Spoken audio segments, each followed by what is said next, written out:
training day, and Heartwater's here right away. I'm gonna bring them on. Let's get some things going here. Heartwater is one of my favorites because, oops, you got a request to go live there. There we go. That's so good. These guys are amazing. Uh, Liyana, where are you, my friends? Welcome, everybody. Joey, welcome. It's Friday. It's fun day. Hey, the beautiful couple with beautiful hearts. How are you? Thank you. We're doing great. How are you? I am fantastic. Thanks for joining me so early. No, thank you for having us. Yeah, definitely. Great to virtually meet you. Well, that's all I've been doing for 12 weeks is virtually meeting extraordinary people. And my dance card is so full if they ever let me go see people in person, I'll tell you that. Oh, that's crazy. It's long overdue. Yeah, for sure. Well, I'm a huge fan of Heartwater, obviously, not just because of the product, but because of the cause behind it. Everything that I've done since I've worked at Lee Steinberg has had a purpose or a cause tied to it. But what really makes it interesting is a lot of companies that tie a purpose or a cause, sometimes it's obligatory, right? Like when you really dig into it, it's like, what are you like really giving? And I mean, I think out of any company, the percentage that you give is extraordinary. It's almost 25% for the relief of for kids, right? Yes, thank you. Give me a kind of a model of how you are capable of doing that, and because I think more companies need to mirror what you guys are doing. No, definitely. Do you want to kick things off? So we initially started Heartwater 5 years ago, actually, but we just now have kind of launched. We've done a pre-launch, and then we were supposed to launch early 2020 when, of course, COVID hit and everything was kind of derailed. But so we also has always, put the foundation first. It's something that Michael and I just always had in our hearts. We always just wanted to have a foundation to leave a legacy. And so we felt like having a product tied to a foundation, something that we truly believed in was the way to go. Yeah, definitely. We wanted to create a form of giving that was also sustainable, where we didn't have to go just raise money, and then give it away, but tie it to a product so that the product then supports the foundation and is a vehicle, to give back to the kids.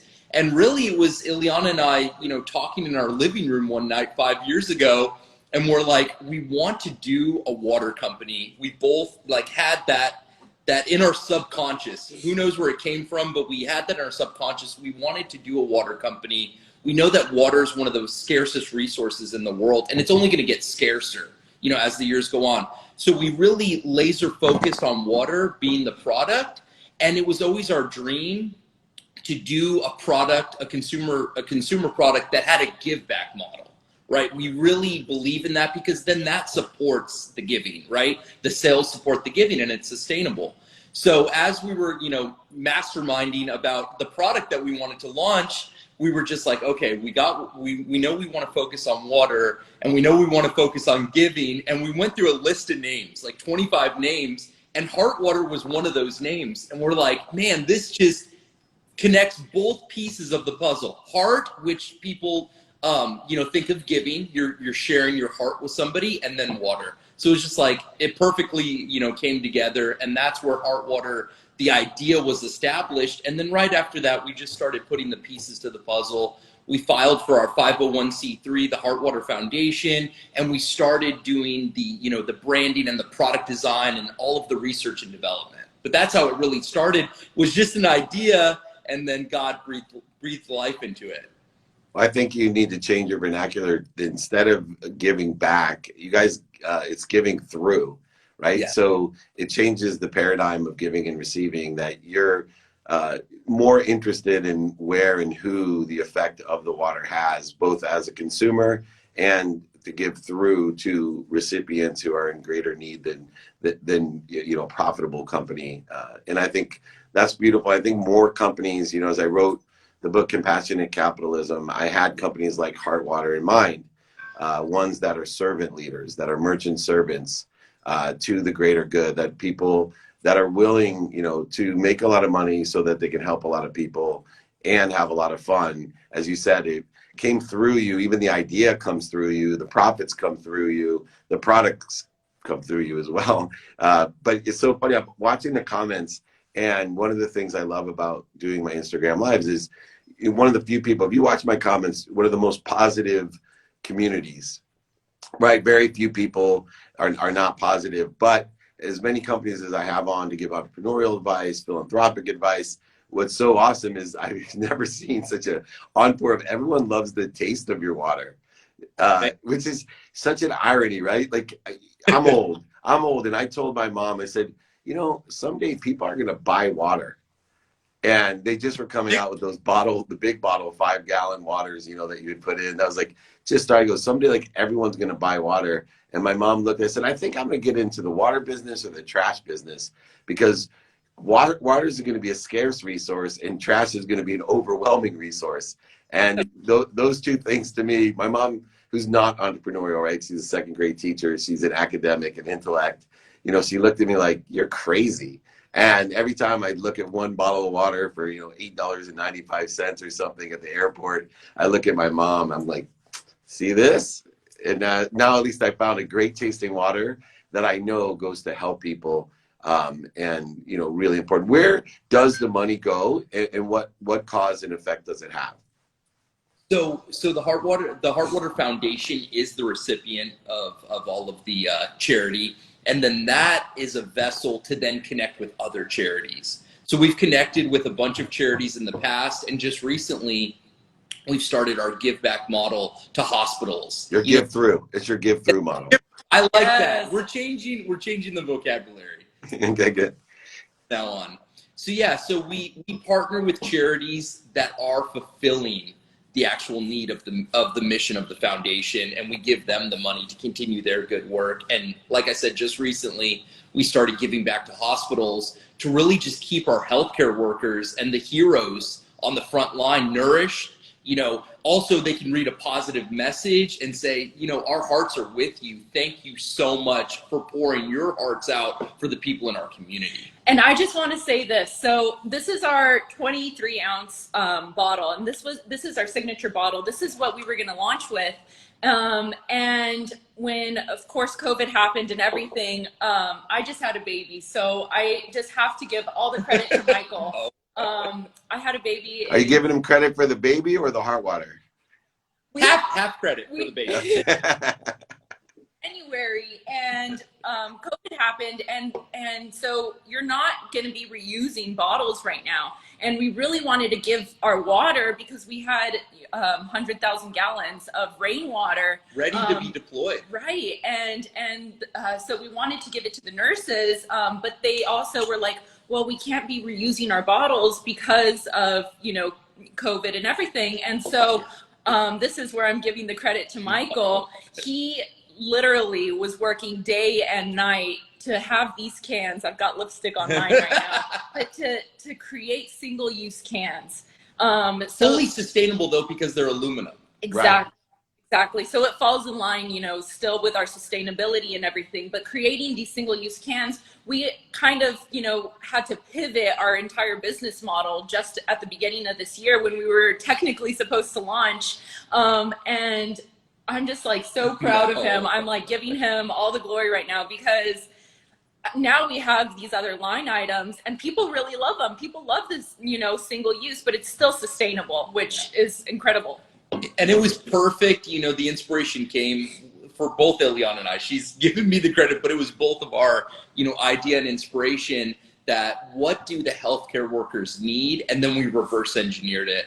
And then we came up with the idea, and I want to give the credit to you, of the I Heart New York, I Heart Texas, I Heart LA. You know, we did all these limited edition cans to really just share an extra bit of love with the people in those communities that were really hit the hardest. New York, obviously the most, LA, and then our home base of Texas. But yeah, that was Ileana's idea, you know, from day one when we started designing it. She's like, let's do something really special to really pour our hearts out, you know, for these heroes that are helping everyone. One of the other things I noticed too, you know, this is, you know, for a lot of entrepreneurs that are out there, but I rarely meet younger couples. I mean, I had to mature myself before I could have the adoration that I have for my wife, and the humility that you both have for each other, of giving each other praise and looking for what I call superpowers in each other for your relationship, especially with the newborn baby. And I'm sitting here going, oh my gosh, I wish I was as mature and as enlightened as these two in my relationship, because I've been married 23 years and I have established and reached the level that you are now, watching you. But work still to this day, I teach a lot of people and help to empower a lot of people, and my mission is to empower them to be happy. But I watch you and I'm like, I wonder if my relationship has evolved with my own wife, that I could take on such a huge project outside of all the other things that we do together, and look with that humility and adoration that you two do. What do you think the secret is of working together? And I'm sure you're not perfect. I'm just guessing that you may argue once in a while, but the energy and the love is obvious. What do you think the secret to that is? I don't know. I think we're a good yin and yang, to be honest. I think that we complement each other really well. I do a lot of like the creative things behind it. Creative genius. No. No, not at all. But and then Michael is like, the business aspect to it, and he really gets. I can't wait. Okay, I'm like kind of getting off track, but we have something that's coming out in a couple weeks that has always been on my mind for the last couple years since we started Heartwater. And literally I didn't ever think it was going to come to fruition, and then in December Michael was like, we're making it happen. And so I just like throw out these ideas, but then Michael really makes it happen. And I just think that it's just so incredible. I'm just like so blessed to have, a husband that truly supports my like crazy ideas. And he really, just pours his heart out for our family and for the company. And you know what I want to add to that? Both of us share this philosophy in life and in business. We don't look at temporary defeats as something that's a problem, or we don't look at, little bumps in the road or blocks, or if something doesn't happen first time, we don't look at that as like, oh my gosh, and really start to manifest that it's not going to work or it's not going to happen. So we try to both maintain a radically positive mindset and trust and faith in God that he has a better plan and that he's going to lead us in the right direction. So having that common faith really just, blends our talents together, because we're all leading with the same purpose. Yeah, it's a great blend of the pragmatic world with what I do as well, blend it with faith. Last thing real quickly, as you know, my mission is to empower over 1 billion people to be happy. Obviously, you two are one of my 1,000 that I know will empower another 1,000 to empower another 1,000 to be happy. You exude happiness and love and light and lessons as well. What can we do to help you? What can our community do to help you with your mission to raise more money to help more charities? I think it's really, whether it's through our platform, Pour Your Heart Out, because we haven't even, really even touched on that, and I'll let Ileana touch on it briefly. But whether it's through our platform, Pour Your Heart Out, people sharing their story and really getting vulnerable and authentic, and sharing what type of adversity or suffering they've gone through and how they found purpose in it. So it's whether through sharing the story or through supporting the product, which is the most sustainable, delicious rainwater on the planet that they know is going to then give through to communities in need. So I think it's through those two channels. It's through sharing their story or just supporting, the product and having the best water on hand at all times. Where's the best place they can find the product? You can go to drinkheartwater.com, our website, or it's also now available on Amazon. There you have it. Any last words, piece of advice, parting shots? I think I want to share, just because of the climate right now in the world, a little bit behind the color purple, which Ileana came up with, because this is, I think, just spot on, and we've always, spoke about this even 5 years ago. But Ileana came up with the color purple because of blue and red coming together makes the color purple.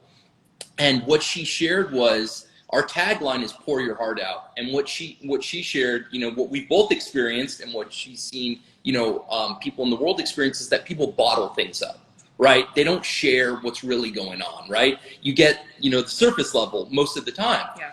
People don't get vulnerable or authentic. So what she said is people need to pour their hearts out. Exactly. You know, really connect heart to heart with people. And that was the idea behind Purple. She said when somebody pours their heart out and they share love, they share vulnerability, that can then fill the heart potentially of somebody blue, maybe somebody that has an empty heart, you know, or is going through something. It's red hearts filling, you know, the blue hearts, and having, when you share your story, just the ripple effect that happens.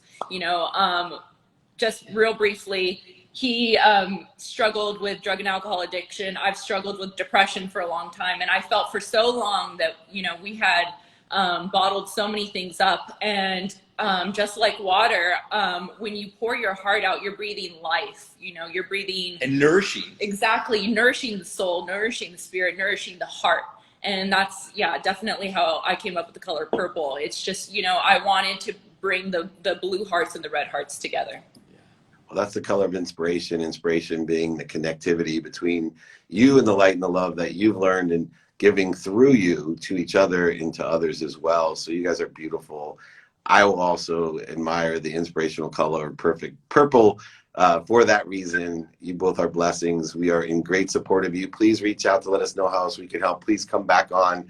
You just exude happiness and love. Thank you for everything you're doing, and have a wonderful weekend. Thank you so much, David. God bless. Thank you. God bless you guys. Awesome. There they are, the perfectly imperfect couple. But I know you're watching them going, God, what a perfect couple. Like inside and out. What wonderful people. Let's support them at Heartwater. Somebody asked where the rainwater came from. I am sorry for being a smartass, but the sky, clouds, I don't know. I should have asked them. No, I apologize. I love it. Great question. From the mouths of babes. Thank you, Michael, Ileana. It was wonderful. Join me today, Friday. We're going to talk about reinventing, reengineering, repurposing. I'm going to talk about the key elements, a very pragmatic way to do that, making sure that you can make a lot of money, help a lot of people, and have a lot of fun, just like the people at Heartwater. That's an exact example of merchant servants, compassionate capitalists. Kate, good morning. Happy day. I am looking forward to seeing everyone and their friends today at 11 a.m. Pacific, 2 p.m. Eastern. If you haven't registered, just text me at 949-298-2905 or email me, david@dmeltzer.com. We'll get a registration link to you ASAP. It's free. If it's free, it's me. That's Dave Meltzer, and I am here. Let's answer a few questions, maybe get a few more people to come on. How do you practice ending fear? One of my favorite practices, I saw Trevor Moad on here as well, and I've learned so much from him about the stop, drop, and roll, right? And so number one is identify what makes you afraid. The need to be right is one of mine. The need to be offended, the need to be separate, inferior, superior, anxious, frustrated, angry, guilty, resentful. All of these are fearful and secondary fearful feelings. So I learned number one, to identify. Two, to stop, which is the ferocious Buddha in me. You've got to be ferocious when you're an ego-based emotion accelerating in the wrong direction, creating void, shortages, and obstacles in your life. You have to stop, and that will be one of the hardest things you'll ever do. You need to be ferocious in order to stop. And then, as my guru Trevor Moad on here, you got to drop. You got to drop to neutral. You got to be a Buddha. You got to find that higher frequency, that neutrality, that flow, and then you ask yourself why. And you got to take in the light, the love, and the lessons of why do I feel angry, frustrated, anxious, guilty, all these fear-based emotions, and then get ferocious again. Roll in the right trajectory. Roll towards the objectives according to your values, your personal experiential giving and receiving values. Great questions there. Let's see here. If you look up, you can get up. What does that mean to you? It's a key moment in my life. You know, I've spent very few full days depressed, but when I first got hit with my bankruptcy and trucks came outside and sheriffs and taking my stuff, I couldn't get out of bed. And my favorite movie, Rocky, came on, and I was just watching him get up, get knocked down, get up. And I noticed watch the movie again. He had to look up before he could get up. And so I told myself, if I could look up, I can get up. You can do the same thing. The first 10 minutes suck, but look up, get through the first 10 minutes. You'll feel much better. Do something for someone else. What time is your training today? 11 a.m. Pacific, 2 p.m. Eastern, layup, softball. Thank you, whoever gave me that question. What's your best recent purchase? Wow. I know this is obvious, and I'm not the best recent purchase. Well, the best purchase of my life is my beach home. It's a profit center. It's a joy. It's a balance. It's a dream. Then the community center in Africa would be the most recent. So, building that community center in Africa. So those are the two homes that represent the best things I can buy. Buying the right things make you happy.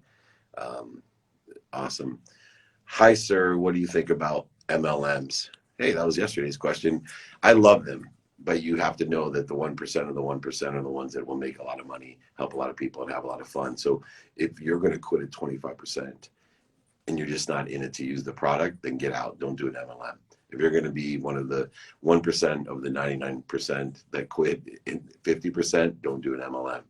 But if you must be what you can be and you have no money and you're looking for a product that you can sell, what an easy way to make millions of dollars if you got the grit, if you got the will to be one of the 1% of the 1%. And there's tons of good ones out there. Elevate, WFG, several other ones as well that you can get into. How do you get over what ripples come from being ferocious? How do you get over what ripples come from being ferocious? Stable data is important because I'm not sure what ripples you're talking about. So I think it's processing and understanding and praying for happiness would be how to get over the ripples effect that being ferocious would have to stop while you're in ego-based consciousness. What leadership qualities do you look for in a young entrepreneur? I look for one quality, right?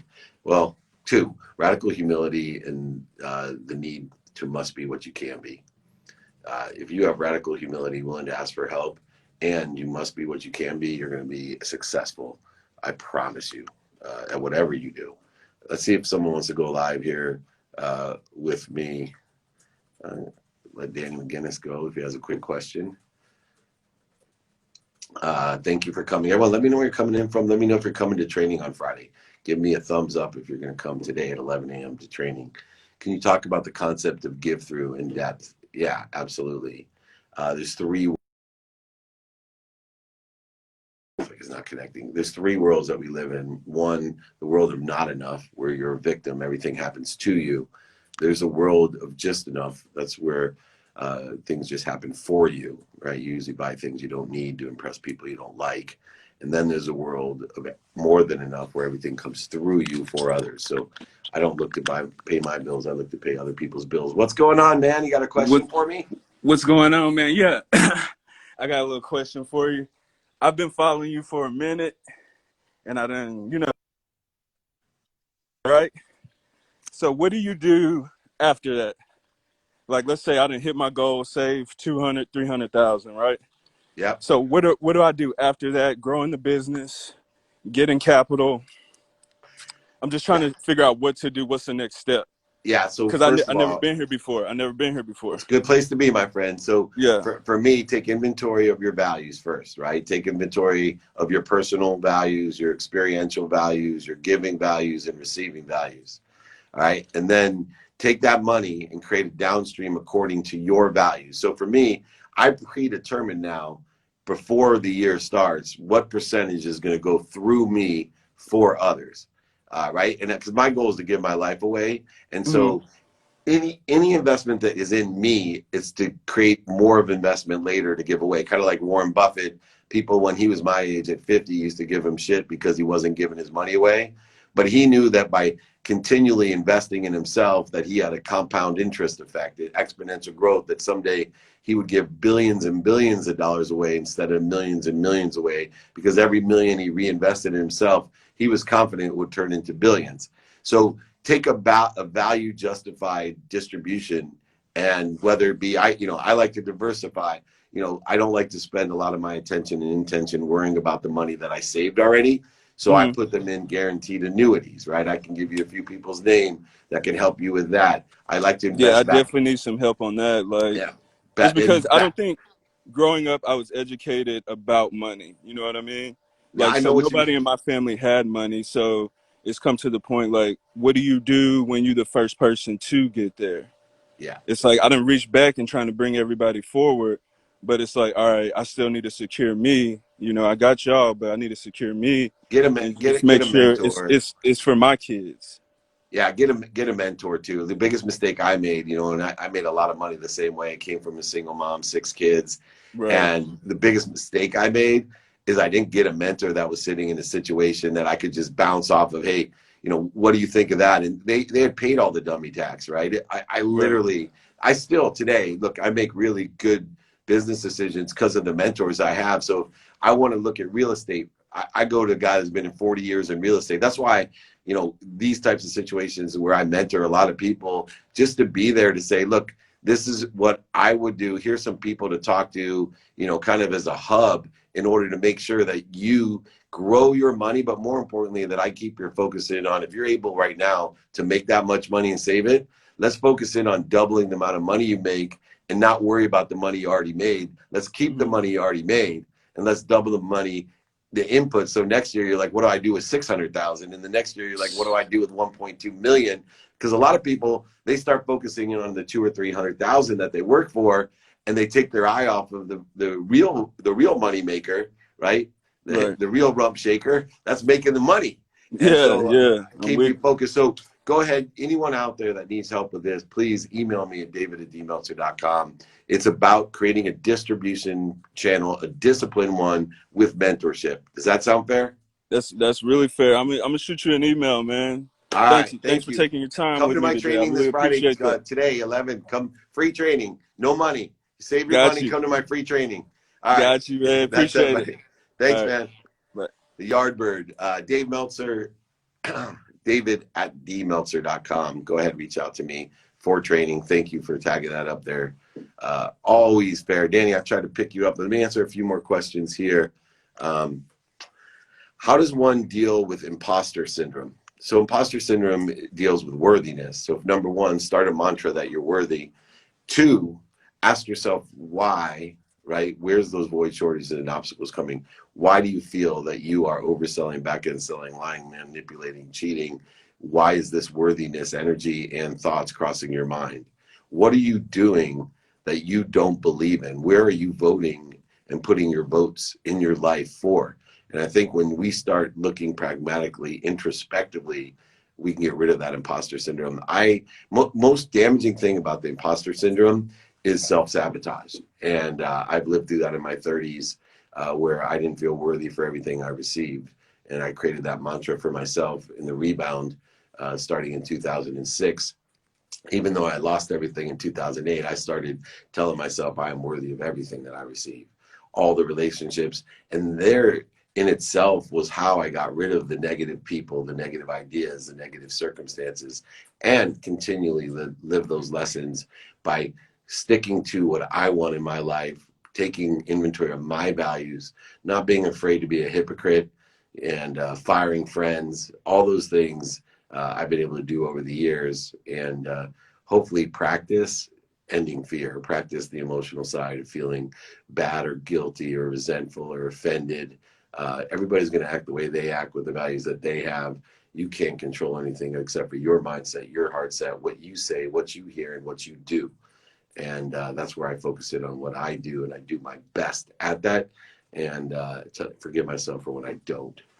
I'm absolutely human. All right, let's take one more person live here. Really good stuff coming into, let's see here, boost, let's see, all new friends, so many people. Thank you so much. Give me a thumbs up if you're going to come to training today at 11 a.m. Pacific, 2 p.m. Eastern. Love to see a little one.